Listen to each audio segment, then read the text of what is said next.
If you're trying to decide between AnyDesk and AirDroid, you're in the right place. In this video, I'm going to break down the differences in a simple way, so you can choose the remote desktop solution that actually fits your needs. Whether you want to access a computer from anywhere, manage an Android phone, or just find the smoother option for remote support, this comparison will help. And if this video helps you out, make sure to hit that like button and subscribe for more easy software tutorials. Let's get into it. First, let's talk about AnyDesk. AnyDesk is a dedicated remote desktop application, which means it is built primarily for controlling computers from a distance. That's a big advantage if your goal is remote work, IT support, or troubleshooting a PC for yourself, a client, or a team member. One of the biggest reasons people choose AnyDesk is speed.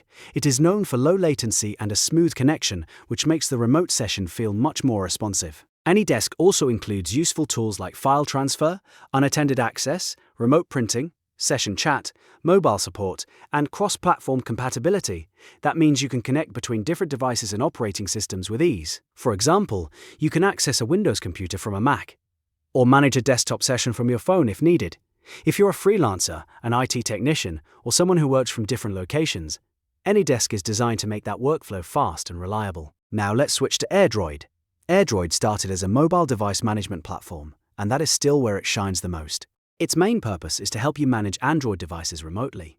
With AirDroid, you can transfer files, mirror screens, view notifications, access messages, and even remotely control Android devices from a computer. That makes it incredibly useful if you work with smartphones or tablets often. AirDroid also offers some remote access capabilities for computers, but its real strength is mobile management. So if your main focus is controlling Android devices, checking notifications, or moving files between your phone and PC, AirDroid can be a very practical choice. It is especially helpful for users who want better productivity between mobile and desktop devices. When we compare performance, AnyDesk usually comes out ahead for traditional remote desktop work. It is optimized specifically for controlling computers, which gives it an advantage in responsiveness and session stability. If you need to spend long periods inside a remote session, AnyDesk is often the better fit for a smoother experience. AirDroid, on the other hand, performs very well for mobile-related tasks. If you are managing an Android device, it can feel extremely convenient because of the extra features built around phones and tablets. But if your goal is full desktop-to-desktop remote support, AirDroid is not quite as specialized as AnyDesk. Feature-wise, the difference is pretty clear. AnyDesk offers more professional remote desktop tools for computer access and support. AirDroid focuses more on Android management and mobile productivity. So instead of asking which one is better overall, the better question is which one is better for your specific use case. If you need a professional remote desktop solution for accessing computers, helping clients, or working from home, choose AnyDesk. It is the stronger option for remote support and desktop control.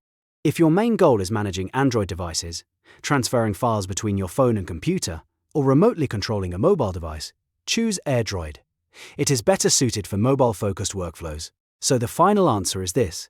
AnyDesk is the better remote desktop solution for computer access and support, while AirDroid is the better tool for Android device management. The best choice depends on what you want to control and how you plan to use it. If you found this comparison useful, please give the video a like, subscribe to the channel, and turn on notifications so you don't miss the next tutorial. Thanks for watching, and I'll see you in the next one.